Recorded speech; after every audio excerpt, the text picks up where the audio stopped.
Hello, I am Supraja and welcome to my YouTube video series with Self-Worth Journey.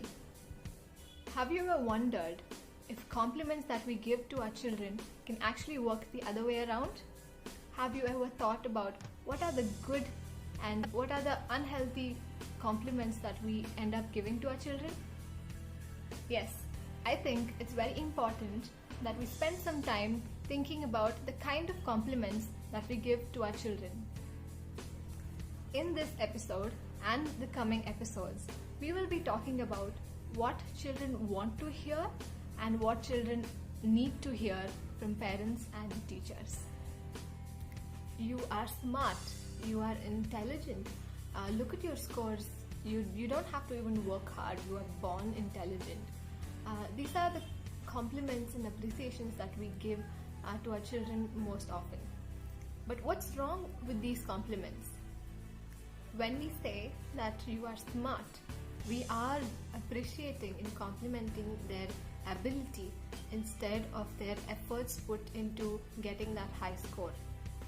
Now, what we actually indirectly communicate to children when we say you're smart, you're intelligent, you're born talented, is that there is no value for efforts. That there is no need for hard work or extra effort to excel at something. But we all know that there are great people who have achieved great things but have failed first, and they have practiced a lot to get to a point of success.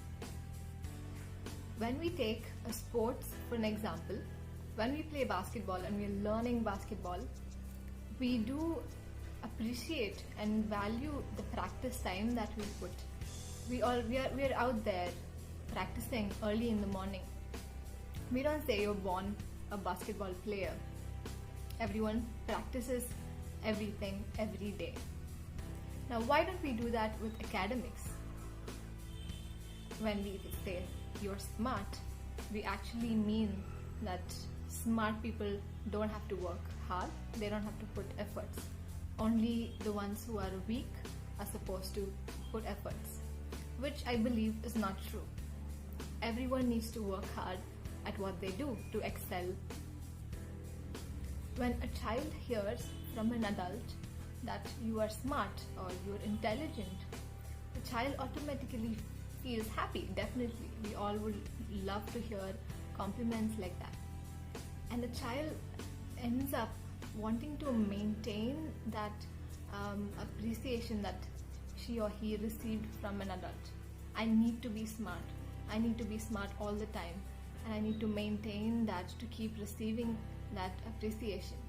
So it becomes a constant approval from an adult, and they need to keep maintaining it, which leaves no room for exploring, for exposing self to new things and learning new things.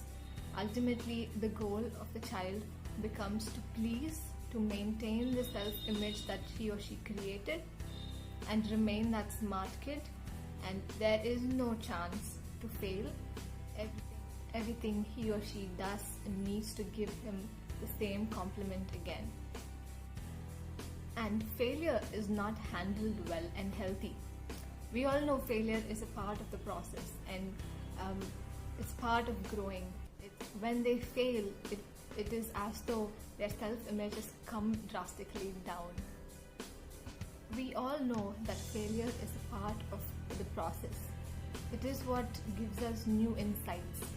It is inevitable and it is an option to fail, because failure leads us to success and growth and new opportunities. And being perfect, maintaining the self-image that he or she created, becomes the ultimate goal, and not growth and exploring and growing and learning. This, of course, is not something that we want children to feel. And on the other hand, children who hear from adults being complimented and appreciated, saying that you worked hard, you got that great score, you must have worked hard, you must have tried different strategies to get there, and you're a hard worker, I appreciate your hard work.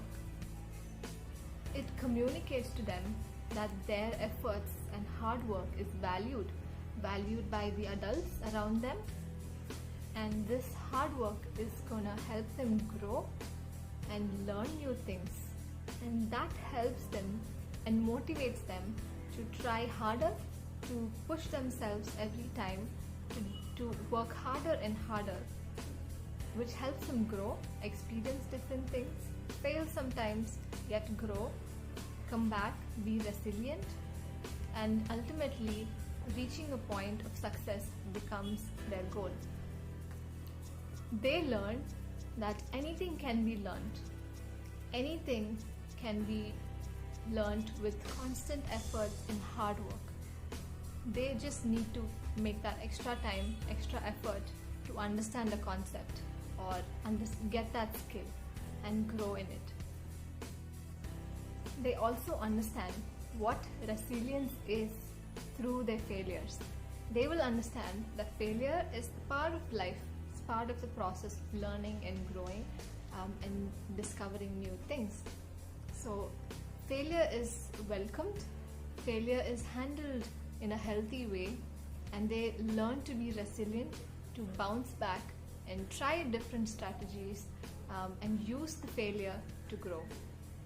And learning and growing becomes their ultimate goal, which is what we want students, children to develop, and passion to learn and grow and excel in whatever they're doing.